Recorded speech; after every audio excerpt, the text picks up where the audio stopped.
Full video வந்துட்டு எங்கேயும் miss பண்ணாமல் பாருங்கள். ஃபஸ்ட் டைம் பார்க்குறீங்கன்னா சப்ஸ்கிரைப் பண்ணிவிட்டு பாருங்கள் ஃப்ரெண்ட்ஸ். இன்றைக்கி பார்த்தீங்கன்னா திருவிழாவோட 3வது நாள் தான். 3வது நாள் என்ன பண்ணுவாங்க அப்படின்னு சொல்லிட்டு பார்த்தீங்கன்னா, காலையில் எல்லோரும் கிளம்பி அய்யனார் கோயிலுக்கு வந்துடுவாங்க. அன்றைக்கி குதிரை எடுத்து வச்சாங்களா, அந்த குதிரையெல்லாம் எடுத்துகிட்டு வந்து அய்யனார் கோயிலுக்குள்ளே வைப்பாங்க. வச்சுட்டு கொஞ்சம் நேரம் சொந்த பந்தத்தோடு பேசி ஒன்றா இருந்துட்டு அப்புறம் அங்கே போடுற அன்னதானத்தை சாப்பிட்டுட்டு அப்புறம் ஊர் தெய்வங்கள் எல்லா சாமியை வந்துட்டு ஒரு கோயிலாக போய்ட்டு கும்பிட்டுட்டு அதுக்கப்புறம் அடுத்த வேலையை ஸ்டார்ட் பண்ணுவாங்க. இன்னையோட வந்துட்டு இந்த ஊர் திருவிழா முடிஞ்சிச்சு.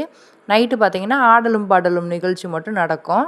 வருஷம் வந்துட்டு 4வது நாளான வியாழக்கிழமை வந்துட்டு அங்கே இருக்க ஊர்நீலெல்லாம் கம்மாயிலெல்லாம் வந்துட்டு மீன்பிடி திருவிழா நடக்கும். ஓரளவுக்கு தண்ணி இருக்கும். அந்த தண்ணியிலையாச்சும் அந்த மாதிரி மீன்பிடி திருவிழா நடக்கும். இந்த வருஷம் தண்ணி இல்லாததுனால அந்த திருவிழா கேன்சல் ஆயிடுச்சு. எல்லாருமே அன்னதானத்தில் சாப்பிட்டுருக்காங்க. நாங்கள் சாப்பிட்டு முடிச்சுட்டு கோயிலுக்கு போகிறதுக்கு நடந்து போய்கிட்டு இருக்கோம். இந்த ஊர்லேயே எனக்கு ரொம்ப பிடிச்ச இடம் அப்படின்னு சொல்லணும்னா இந்த இடம்னு நான் சொல்லுவேன். ஏன்னா இந்த இடத்துல வந்துட்டு அப்படியே கம்மா இருக்கும். அந்த கம்மாவில் வந்துட்டு நிறைய தண்ணி இருக்கும். அந்த தண்ணியும் இந்த ஆலமரத்தோட விழுதும் அப்படியே சேர்ந்து ஒரு பார்க்குறதுக்கே ஒரு இயற்கை சூழல் ரொம்ப அழகாக இருக்கும். 2வது வந்துட்டு ரொம்ப நிழலாக இருக்கும். காற்று வந்துட்டு நல்லா சிலுசிலுன்னு அடிக்கும். அதனால் எனக்கு ரொம்பவே பிடிச்சமான இடம்னு சொல்லுவேன் ஊர்லேயே. தண்ணி மட்டும் இருந்துச்சுன்னா பின்னாடி எல்லாம் வீடியோ எடுத்து காமிச்சிருப்பேன். தண்ணி இல்லாதனால நானே கஷ்டப்பட்டு அந்த இடத்துக்குலாம் நான் போவே இல்லை. இப்போ வந்துட்டு அங்கே இருக்க தெய்வத்தெல்லாம் வணங்கிட்டு அப்படியே வந்துட்டு எங்கள் குலசாமிக்கு பொங்க வச்சு சாமி கும்பிட்ற பிளானிங்கில் தான் இருக்கோம். இப்போ வந்துட்டு வண்டி வசதி கிடச்சிடுச்சுன்னா உடனே நாங்கள் குலதெய்வத்துக்கு போயிடுவோம். எனக்கு இந்த ஆலமரத்து விழுதில் வந்துட்டு தொங்கி விளையாடுறது ரொம்பவே பிடிக்கும். ஆனால் நான் இது வரைக்கும் ட்ரை பண்ணது கிடையாது. எங்கள் வீட்டுக்காரர் ட்ரை பண்ண சொன்னேன். 3 என்ன ஒன்றும் போல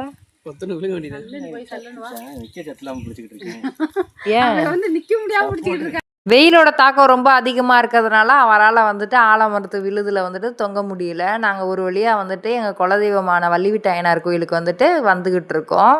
கோயிலோட என்ட்ரன்ஸ் இது தான். இந்த கோயில் திருவிழா நேரங்களில் ஞாயிற்றுக்கிழமை நேரங்களில் வந்தோம்னா சரியான கூட்டமாக இருக்கும். இந்த இடத்துலலாம் நிற்கிறது கூட இடம் இருக்காது. அந்தளவுக்கு கூட்டமாக இருக்கும். எங்கே பார்த்தாலும் ஒரே கெடா வெட்டாக தான் இருக்கும். கெடா வெட்டு, காது குத்து, கல்யாணம் இந்த மாதிரி நிறையா நிகழ்ச்சிகள்லாம் நடக்கும். நாங்கள் போன தடவை வந்தப்போ கூட சரியான கூட்டம். நம்ம குலசாமியை வந்துட்டு வருஷத்துக்கு ஒரு தடவையாச்சும் பொங்க வச்சு நம்ம சாமி கும்பிட்றது ரொம்பவே சிறப்பு. அந்த மாதிரி தான் நாங்களும் சாமி கும்பிட்றதுக்கு வந்திருக்கோம். இது வருஷத்துக்கு ஒரு தடவை வரையில் குடும்பத்தோடு எல்லாருமே சேர்ந்து ஒற்றுமையாக சேர்ந்து எல்லோரும் சந்தோஷமாக வந்துட்டு குலசாமியை வழிபட்டுட்டு போகிறது நல்லது. அந்த மாதிரி தான் நாங்களும் சாமி கும்பிட்றதுக்கு வந்திருக்கோம். பொங்கல் வந்துட்டு வைக்கிறதுக்கு எல்லோரும் சிப்பி உடைக்க போயிருக்காங்க. நான் மட்டும் இங்கே வீடியோ வந்துட்டு கவர் பண்ணிக்கிட்டு இருக்கேன். அங்கே இருக்க ஊர்நீரில் பார்த்திங்கன்னா அவ்வளோ தண்ணி கிடக்கும். அந்த ஊர்நீர் ரொம்பவே பெருசுன்னு கூட சொல்லலாம். அந்த அளவுக்கு இருக்கும். அந்த சுற்று வட்டாரம் எல்லாமே வந்து எல்லா மக்களுக்குமே அதிகப்படியாக வந்துட்டு வள்ளிவிட்ட அய்யனாராக தான் குலசாமியாக வந்துட்டு இருக்காங்க. இங்கே பாருங்கள் எந்த அளவுக்கு இருக்குது. அங்கே இருக்க ஆலமரம் அப்புறம் ஃபுல்லாமே மணி கட்டி வச்சுருப்பாங்க. இங்கே வந்துட்டு நந்தி பகவான்லாம் இருப்பாங்க. இந்த கோயிலுக்கு வந்துட்டோம்னா வீட்டுக்கு போக மனசே வராது. அந்த அளவுக்கு வந்துட்டு சிலுன்னு காத்தடிக்கும். 2வது இயற்கை சூழல் நிறைந்த ஒரு பகுதி அப்படின்னு சொல்லலாம். போன வருஷம்லாம் வந்துட்டு இந்த இடம் வந்துட்டு அப்படியே மண் கோயிலோட ரைட் ஹேண்ட் சைடும் கோயிலோட லெஃப்ட் ஹேண்ட் சைடும் பார்த்தீங்கன்னா மண் தரையாக தான் இருந்துச்சு. இப்போ வந்துட்டு கோயிலை வந்துட்டு ரொம்பவே சீரும் சிறப்பாக கட்டி முடிச்சிருக்காங்க. ரொம்பவே சூப்பராக இருக்குது கோயில். நான் கிட்டத்தட்ட கோயிலுக்கு வந்து 1 வருஷம் கிட்ட ஆயிடுச்சு. அந்த 1 வருஷத்துக்குள்ளே வந்துட்டு பார்த்தீங்கன்னா நிறையா பக்கம் வந்துட்டு வாசல் வச்சு சூப்பராக கட்டியிருக்காங்க கோயில். வெளியிலேருந்து பார்க்கவே வந்துட்டு அவ்வளோ ஒரு பிரமாதமாக இருந்துச்சு.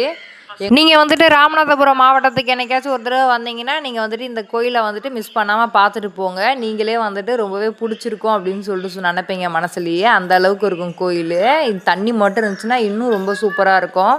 எல்லாருமே ஒரு வழியாக சிப்பிலாம் புறக்கிட்டு வந்துட்டாங்க. இப்போ அடுத்தது பொங்க வைக்கிறதுக்கான வேலையை வந்துட்டு ரெடி பண்ணணும். இன்னும் வந்துட்டு வர வேண்டியவங்க இன்னும் கொஞ்சம் பேர் வரல. அவங்களுக்காக கொஞ்சம் நேரம் வெயிட் பண்ணோம். ஒருத்தாப்பில் எல்லோரும் வந்ததுக்கப்புறம் பொங்க வச்சுக்கலாம் அப்படின்னு சொல்லிட்டு அதுக்காக தான் வெயிட்டிங்கு. அது வரைக்கும் நான் வீடியோ எடுத்துக்கிட்டு இருக்கேன். வந்ததுக்கப்புறம் வீடியோ எடுக்கிறத ஸ்டாப் பண்ணிவிட்டு வேலையை செய்ய வேண்டியது தான். நம்ம குலசாமியை நினச்சி பொங்க வைக்கிறோம்ல, அப்போ கான்சன்ட்ரேஷன் ஃபுல்லாக வந்துட்டு அந்த பொங்க வைக்கிற மேலே தானே கவனம் இருக்கணும். அதனால் வந்துட்டு நாங்கள் எல்லோரும் சேர்ந்து பொங்க வச்சுக்கிட்டு இருக்கையில் ஒரு குட்டி பையன் வந்துட்டு வேஷம் போட்டு வந்தார். என்ன வேஷம் அப்படின்னு சொல்லிட்டு பார்த்தீங்கன்னா, நானும் சிவன் வேஷமோ அப்படின்னு நினச்சிட்டேன். அப்புறம் கிட்ட போய் பார்த்தா தான் தெரியுது முருகர் வேஷம். இந்த சைடு வந்துட்டு தூத்துக்குடி போகிற வழி. அதனால் வந்து தசரா பண்டிகைக்காக எல்லோரும் நிறைய பேர் வேஷம் போட்டு வருவாங்க. அந்த மாதிரி வந்துட்டு ஒரு பையன் வேஷம் போட்டுட்டு வந்தேன். நான் பொங்க வைக்கிற வேலையில் இருந்ததுனால நான் வீடியோ எடுக்க முடியல. ஒரு நானாச்சு இந்த விழுதில் வந்துட்டு உருப்படியாக விளாண்டுறேனான்னு சொல்லிட்டு பார்ப்போம். ஆக மொத்தம் வந்துட்டு என்னாலையுமே பண்ண முடியல. அது என்னமோ டைட்டாக பிடிச்சி பண்ணணும் போல். ரொம்ப கையெல்லாம் வலிக்குது. விழுதோட இது வந்துட்டு ரொம்பவே ஹார்டாக இருக்குது. அதனால் பண்ணுறது ரொம்ப கஷ்டமாக இருக்குது. என் தங்கச்சி தான் வந்துட்டு ட்ரை பண்ணிக்கிட்டு இருக்கு. பண்ணிருமான்ட்டு பார்த்துருவோம். அது ஓரளவுக்கு பண்ணிருச்சு. ஆக மொத்தம் வந்துட்டு பொங்கல் வந்துட்டு ரெடி ஆகிக்கிட்டு இருக்கு. எங்கள் அத்தை தான் வச்சுக்கிட்டு இருக்காங்க. சிப்பி வந்துட்டு குட்டி குட்டியாக இருக்கவும் எங்கள் அக்கா வந்துட்டு ஹெல்ப் பண்ணிக்கிட்டு இருந்துச்சு. எல்லோரும் ஓவரால் வந்துட்டு ஒத்தாப்பில் வந்துட்டு பொங்க வச்சுக்கிட்டு இருக்கோம். அடுத்தது பார்த்தீங்கன்னா, மொட்டை போடுற இடத்துக்கு போய்க்கிட்டு இருக்கோம். யார் மொட்டை போட போறான்னு பார்த்தீங்கன்னா, என் ஹஸ்பண்ட் தான் மொட்டை போட போறாங்க. அந்த மொட்டை போடுற இடம் தான் இது. அதுவே பார்த்தீங்கன்னா, எவ்வளோ பெருசா இருக்கு அப்படின்னு சொல்லிட்டு பார்ப்பீங்க. இங்க இருக்க வயல்லாம் பார்த்தீங்கன்னா, கண்ணுக்கு எட்டுற தூரம் வரைக்கும் கோயில் நிலம் அப்படின்னு தான் நினைக்கிறேன். ஆனா வந்துட்டு இதோட வரலாறு வந்துட்டு ரொம்பவே பெருசு. ரொம்பவே பழமையான கோயில். அதனால இதோட வரலாறு வந்துட்டு நான் படிச்சு நிறைய தெரிஞ்சுக்கணும்னு நினைக்கிறேன். ஆனா நல்லபடியா வந்துட்டு குலசாமிக்கு பொங்க வச்சுக்கிட்டு இருக்காங்க. பொங்க வச்சு முடிக்க போறோம். இதுக்கப்புறம் வந்துட்டு நம்ம சாமி கும்பிடுற வேலையில தான் கவனமா இருக்கணும்னு சொல்லிட்டு உள்ள போயாச்சு. உள்ள போயிட்டு சாமி போட்டோஸ் மட்டும் ஒன்று வாங்கிட்டு நல்லபடியா வந்துட்டு குலதெய்வத்தை கும்பிட்டுட்டு அப்புறம் சொந்த ஊருக்கு வந்துட்டு போயிட்டோம். சொந்த ஊர்ல போயிட்டு கொஞ்ச நேரம் உட்காந்து எந்திரிச்சிட்டு வரணும் அப்படின்னு சொல்லவும் பெரியவங்க சொல்லவும் போயாச்சு சொந்த ஊருக்கு. இதுதான் எங்க சொந்த ஊர். எப்படி இருக்குன்னு சொல்லிட்டு நீங்களே பாருங்க. கிட்டத்தட்ட வந்துட்டு அங்கே ஒரு 1/2 மணி நேரம் கிட்ட கொஞ்சம் நேரம் உட்காந்து எழுந்திரிச்சிட்டு அப்புறம் அங்கே இருக்க சொந்தக்காரங்களெலாம் கொஞ்சம் நேரம் பேசி இருந்துட்டு அப்படியே வீட்டுக்கு வந்தாச்சு. போகிற வழியில் எடுத்த ஃபோட்டோஸ் தான் நான் காமிச்சிருக்கேன். இங்கே பார்த்தீங்கன்னா வழி நெடுக்க வந்துட்டு எங்கே பார்த்தாலும் ஒரே திருவிழா. நான் வந்துட்டு காமிச்சிருக்கேன் பாருங்கள் எப்படி இருக்குது, கூட்டமாக இருக்குது. நாங்கள் ஆயுத பூஜை, விஜயதசமி அந்த டயத்தில் போனனால வந்துட்டு எல்லா இடத்துலையுமே வந்துட்டு ரொம்பவே ரஷ்ஷாக தான் இருந்துச்சு. இந்த ஊரில் பார்த்தீங்கன்னா முளைப்பாரி திருவிழா.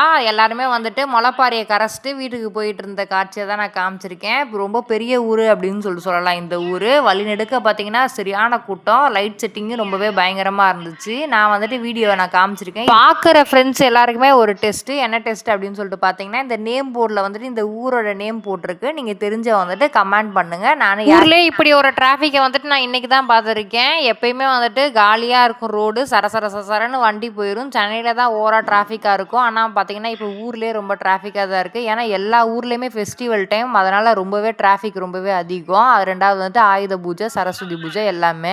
காரில் எப்படி இடுக்கிக்கிட்டு உட்காந்துட்டு வந்திருப்பேன்னு சொல்லிட்டு நீங்களே பார்த்துருப்பீங்க. ஏன்னா இங்கே வந்துட்டு வண்டி வசதி வந்துட்டு கிடையாது. ரொம்பவே கஷ்டம். இருக்கிற வண்டியில் அட்ஜஸ்ட் பண்ணிட்டு போயிடணும். அந்த மாதிரி தான் நாங்களும் வந்துக்கிட்டு இருக்கோம். வீட்டுக்கு போனவொடனே வந்துட்டு ஆடலும் பாடலும் நிகழ்ச்சிக்கு வந்துட்டு ரெடியாகி போக வேண்டியது தான். காலையிலேருந்து வெயிலில் சுற்றி ஓவராக டயர்ட் ஆயாச்சு. ஃபைனலாக ஆடலும் பாடலும் நிகழ்ச்சியை பார்த்துட்டு வீட்டுக்கு போய் தூங்க வேண்டியது தான். நாளைக்கு மறுபடியும் நிறையா வீடியோவும் எடுக்கணும். உங்கள் எல்லாருக்குமே நிறையா வீடியோ எடுத்து காமிக்கணும். நம்ம சேனலை மறக்காமல் சப்ஸ்கிரைப் பண்ணி வச்சுக்கோங்க. தேங்க்யூ.